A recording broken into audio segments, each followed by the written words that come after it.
One of our local detention deputies was arrested yesterday for bringing in cannabis brownies to inmates and selling them to the inmates, individually wrapping them and selling them to the inmates. Now, the majority of contraband is brought in by jail and prison employees. Changed my mind.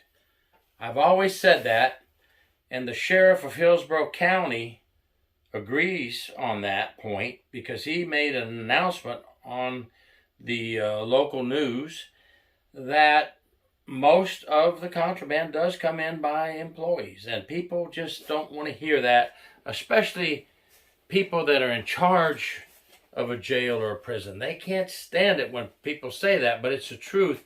And we have a couple of sheriffs, well, 3 or 4 sheriffs in this state that will openly tell you it's the majority is the prison employees bringing in contraband. Yeah, you'll get visitors bringing in contraband. You'll have drop-offs by families and friends on the outside, but who is helping get those drop-offs back on the inside? Well, sometimes it's the trustees or orderlies smuggling it in, and sometimes it's a staff member. Tell me if you think I'm wrong that the majority of contraband is brought in by a staff member. This guy, 25 years old, brought in a pound of cannabis-laced brownies. An intelligence team that was developed by the sheriff of Hillsborough County a year ago got word from someone that he was going to bring those brownies in yesterday, Wednesday, January 4th, and they caught him with the brownies, and he was arrested for introduction of contraband into a detention facility and possession of a controlled substance. All this, when it comes to jails and prisons in Florida, falls under Florida Statute 944.47.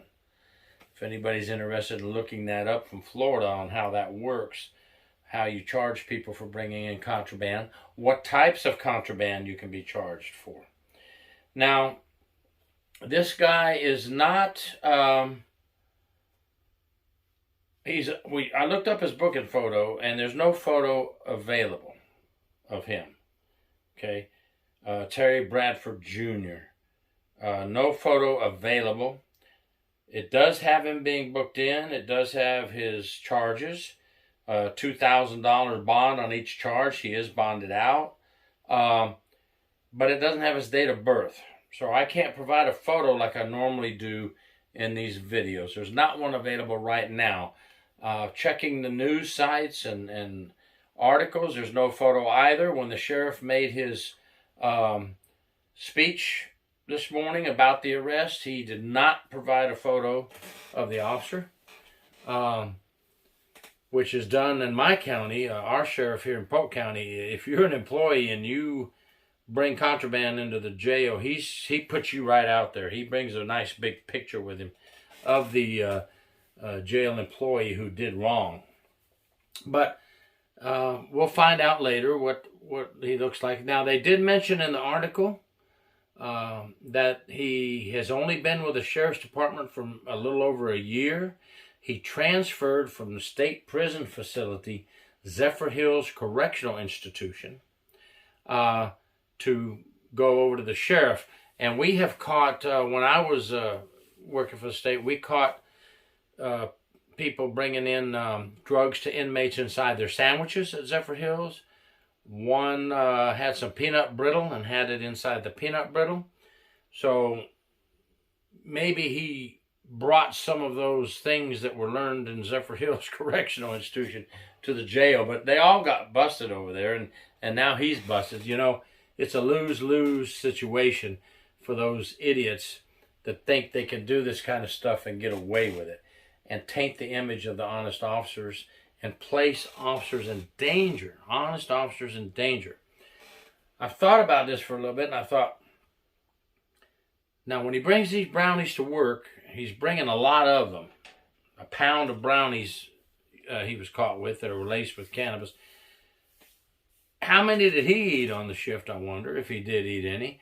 Or I wonder if there is an innocent victim a uniformed officer working with him one night saying, "Man, those brownies sure look good. I'd like to have one." You know, the investigation is still going on. The sheriff said he doesn't know if more employees are involved or not. They'll let us know as soon as they find out anything. Of course, it's under investigation now, and it's going to take a little bit before we hear further evidence and further news if anybody else was involved. Oh, he was getting paid by a cash app. You know, he wasn't getting paid in the jail. He would bring these brownies in. The inmates would get their brownies. Or, as a lot of them do, send the money to my cash app first, and then when the money is confirmed to be there, then bring the brownies in. That's the way most of them do it that I've seen over the years. It's not like I'll give you the brownie first and trust you to pay me. I want to see the money in my cash app, and then I'll bring you the brownie. Unbelievable. Unbelievable. These people are really hurting the honest officers.